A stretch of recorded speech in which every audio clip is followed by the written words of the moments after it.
جديده.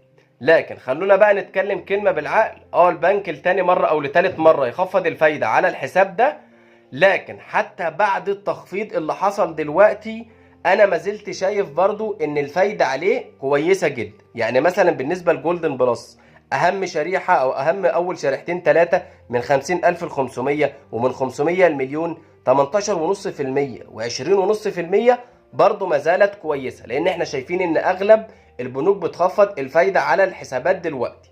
لكن طبعا زي ما انا قلت لك مش هسيبك، هجيب لك برضو اعلى او افضل الحسابات من البنك العربي الافريقي دلوقتي، اعلى او افضل 4 حسابات دلوقتي. لكن انا بقول لك مازال برضو البنك العربي الافريقي كويس عشان الناس اللي عاوزه تكمل فيه. لكن برضو نقطه المصاريف على جولدن بلس عاليه، والحساب التاني برضو قلنا تفاصيله وقلنا الحتت اللي مش كويسه فيه. فلو انت متقبل المصاريف دي ومتقبل الدنيا دي كلها بالفايده اللي موجوده دلوقتي، كمل الحساب كويس جدا ما فيهوش مشكله.